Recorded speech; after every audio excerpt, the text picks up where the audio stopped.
So, hi, my name is AJ Sapp, and I'm doing an oral report for PSYC 516. Chapter 1 asks the question, how have recent historical events affected the course of research in organizational psychology? An example of that is that there have been rapid increases in the development of communications technology. These technological advances have moved us into what's called the gig economy. We now have the ability to work 24 hours a day, 7 days a week if we want,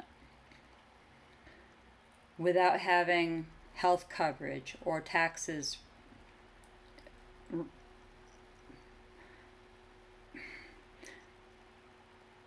taken from our paychecks. How research studies are conducted have also been altered from paper surveys to online ones. Some technology companies have no set job descriptions, just project assignments. There's no employee loyalty to the company due to the transient nature of the work assignments. The whole purpose of organizational psychology is to study individual and group behavior within a formal organizational setting. When we have the development of communications technology, that takes us out of that formal setting and takes us into the homes of the employee. This automatically impacts the course of research in organizational psychology and its ability to solve practical problems within the organizations. Because now we have decentralization of the workplace, an increase in the number of remote workers, as well as a disconnect between the employees and the workplace. There's no longer a physical central workplace. And while these advances are seen as positive for the most part, researchers see it as advancement with a cost. It becomes very difficult to see the lines of division between work and family, because now you end up doing both at the same time. It's very difficult to keep them separated, and it brings about a whole other line of research. Chapter 3 asks the question, describe the socialization process for graduate students in my program. Well, according to Chow et al., there are 6 dimensions of organizational socialization. The first dimension is giving the history of the university to the graduate students, describing its vision and what its culture is like. The second dimension is exposing that graduate student to the language set of the university. I know for me, when I go to the university, I'm impressed by that culture, and I'm impressed by how they're speaking to me. They're not using vulgar language, and they're not using street talk. They're using professionalism in their language set. The third dimension is becoming newcomers, where they would gradually begin to understand the written and unwritten rules that govern the behavior of the university. That's always been a challenge, and it will always be a challenge. But it's an exciting challenge. The fourth dimension is where newcomers establish relationships with others in common classes and in the dorms. These relationships will be able to help them clarify the politics of the rules, what's expected of them in the classes, and help them adjust overall to social life on campus. Hopefully not get them involved in parties, but maybe get them connected to fraternities and sororities and positive social life and social interactions. The fifth dimension is where the newcomers will eventually take on some of the goals and the values that the university holds and make them their own, make them more introverted of themselves, make them more constant in their own personal lives. The sixth dimension is proficiency. This is a complex process. It's not something that just happens. It's something that is goal oriented. It involves development of specific skills that are necessary to perform job duties. And as a graduate student, the way I see it is where proficiency happens when you are learning the skill set of a student. You're learning how to take that information and gear it towards a job, gear it towards learning how to utilize it in a job. The second half of that question was, is the program successful in socializing newcomers and creating job embeddedness? Yes, I believe that if the dimensions of socialization are followed through and adhered to, it is a likely outcome that job embeddedness will occur because it will instill in the employee the feeling of belongingness and the desire to succeed. Chapter 4 asks the question, how can an organization reduce or prevent work-family conflict? Admittedly, this was my favorite chapter. Organizations play a very large role in reduction of work-family conflict. They have an ability to institute work policy and guidelines, benefits to employees, and have the ability to redesign their entire job program to fit with employee needs. Employee benefits and policies could include things such as elder care, child care credits, parenting, education, volunteering, self-care. These are considered family-friendly organizations. These organizations have a higher possible rate of greater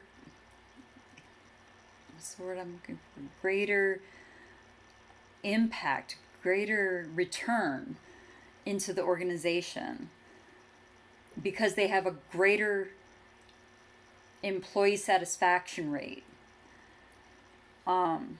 They allow for programs such as flexing and job share programs, telecommuting, and family benefits packages. These all contribute to job satisfaction and in turn lead to less turnover and fewer employee absences, which leads to higher potential earnings for the company. Another way to reduce or prevent work-family conflict is to have supervisor support. It's imperative to have that in this type of organization. Without a supervisor that can support that type of conflict resolution, the employee automatically knows. They know when they go in and they have a supervisor that's not supportive of that level of understanding, then they know not to bother going to that supervisor. And they become dissatisfied. They don't want to work. They don't want to be there. And if they have a work-family conflict, it becomes problematic for both the employee and the organization. Whereas if their supervisor is understanding, not only can they help them through the problem, they can generally send them in the right direction of the right resource to help them. And lastly, there are personal coping skills that can help them. There are steps that individuals themselves can take to cope more effectively, and one of the big ones is time management. And they can try to reduce their work hours if that's a possibility, and if not, they can always try to find a job with more flexibility in hours, or even living closer to family members that could help them in their family life is also a possibility. Chapter 5 asks, imagine you have been asked to develop a performance assessment program for employee development. What techniques could you use to adequately evaluate employee performance as comprehensively as possible? Murphy's List was very interesting to me. There were a couple that I didn't understand. One was the paper pencil tests. For that, I would use peer and self-evaluations. Literally 360 evaluations, where I would send out evaluations to everybody in that unit and ask them to evaluate that coworker's job performance and their skills and how they see that person working within the unit. Job skills tests would be where the employee would be able to tell the supervisor what they need to do to perform the task. It would be knowledge-based. On-site hands-on testing would be where they'd actually be able to do the task under supervision, where they would be able to actually show somebody how to perform the task. Off-site hands-on testing, well, maybe that could be done by video, but still observed by a supervisor or someone tasked to observe that person doing the task. High fidelity simulations, I thought the use of virtual reality or running a scenario similar to the situation. Symbolic simulations was one that I'm afraid I wasn't sure what that meant. My stab at it was more like coming up with a scenario that maybe meant something to the employee and see what their performance in the situation would reflect. Task ratings, I would give a ratio, or a rating rather, of 0 to 10 for each individual task, with 0 being the employee unable to perform the task and 10 being the employee is able to perform the task proficiently. And the last one was global ratings. And again, I was unclear as to what it meant to be global, but if I were to take a stab at it, I would give it ratings under an umbrella of sorts, perhaps categorical ratings of 0 to 10. Chapter 6 asks the question, what are some possible common organization constraints and how could they lead to counterproductive behaviors? Again, I kind of like this chapter. What are some one possible constraint could be the inability to oversee the employee's use of time. This is a big one. If the employee works alone in a backroom filing room with no one to keep them accountable to their time, they could be doing practically anything, from calling their friends, texting, gaming, watching Netflix on their phone. Anything can go. And it wouldn't matter if employees kind of breeze through there from time to time, because you can always say, hey, I'm on break, or hey, I just needed a breather, or I'm headed out to lunch, or you could use any viable excuse. It doesn't matter. If you're not accountable for your time, anything goes. Another possible constraint could be the politics of the office. if a new employee is in the socialization phase and they see counterproductive work behavior in the office, it may become internalized, as it's okay to do as long as a particular person's not in the office, or as long as it's a certain time of day, or if it's 5 minutes before the lunch break, it's okay to be on your computer gaming, or as long as so and so has left the office, it's fine to sit and peruse the computer websites for whatever. Again, it's one of those, anything can go as long as. What is considered as norms in the organization can definitely be seen as constraints that lead to counterproductive behaviors, which is what I've been discussing so far. When employees experience stress in the organization, it can be a constraint that can lead to negative emotions. When employees feel little control over their work environment, that leads to negative emotions. And that brings high risk to counterproductive work behaviors. That's a tough one. When somebody has little control over their environment, they're going to behave in a way that has some sense of control over their personal space, their personal emotions. Even if it's dysregulated emotions, it doesn't matter. They're going to react in some way that has some sense of control, even if it's in a negative way. When employees perceive themselves as being treated unjustly within the organization, such as being paid poorly, or not getting the vacation time when they put in for it, or being undermined in front of fellow employees, that's another big ones. Again, there becomes a higher risk of counterproductive work behaviors, because people want to lash out. They want to get even for that. If you're being treated poorly, people tend to react poorly.